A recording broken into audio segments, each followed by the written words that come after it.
முதலமைச்சர் செல்வி ஜெயலலிதாவின் உடல்நிலையில் மிகுந்த முன்னேற்றம் ஏற்பட்டுள்ளது. முதலமைச்சரின் உடல்நிலையை மருத்துவ நிபுணர் குழு தொடர்ந்து கண்காணித்து வருகிறது.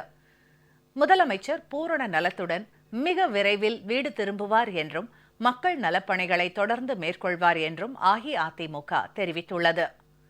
சென்னை அப்பல்லோ மருத்துவமனையில் அனுமதிக்கப்பட்டுள்ள முதலமைச்சர் செல்வி ஜெயலலிதாவுக்கு தொடர்ந்து சிகிச்சை அளிக்கப்பட்டு வருகிறது.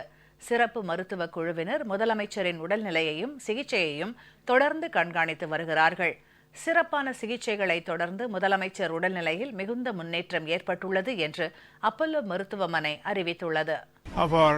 Honorable Chief Minister asks and demands what she wants. I am really very happy with the progress, and I am sure the contribution that has been done not just by doctors. Every single doctor was involved, but the entire team, the nursing, the other backup team, they've all made a fantastic progress. I am very happy that we have given her the world's best healthcare facilities for her to make a remarkable recovery. God bless. The hospital has done some part.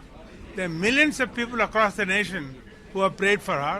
I think all those prayers also helped us in bringing the recovery and the health status of our Honorable Chief Minister. முதலமைச்சர் பூரண நலத்துடன் மிக விரைவில் வீடு திரும்புவார் என்றும் மக்கள் நலப்பணிகளை தொடர்ந்து மேற்கொள்வார் என்றும் அஇஅதிமுக தெரிவித்துள்ளது. அம்மா நல்ல முன்னேற்றத்தை சந்தித்துள்ளார்கள். நல்ல உடல்நலத்தோடு இருக்கிறார்கள். அம்மாவுக்கு பூரண நலம் ஏற்பட்டு விட்டது. விரைவிலே அம்மா அவர்கள் வீடு திரும்புவார்கள். மாண்புமிகு முதலமைச்சர் அம்மா அவர்கள் நல்ல உடல்நலம் தேறி வழக்கமான உணவை எடுத்துக்க ஆரம்பிச்சிட்டாங்க. காலையிலையும் மதியமும் இரவும் வழக்கமான உணவு எடுக்கிறாங்க. மிக விரைவில் அம்மா அவர்கள் வீட்டுக்கு வந்துடுவாங்க. ஆகவே இதை சொல்றதுல ரொம்ப மகிழ்ச்சி அடைகிறோம். இறைவன் கருணையால் மாண்புமிகு முதலமைச்சர் அம்மா அவர்கள் பரிபூர்ண நலத்துடன் தன் வழக்கமான பணிகளை செய்து கொண்டு ரொம்ப ஆரோக்கியமா ரொம்ப நல்லா இருக்காங்க.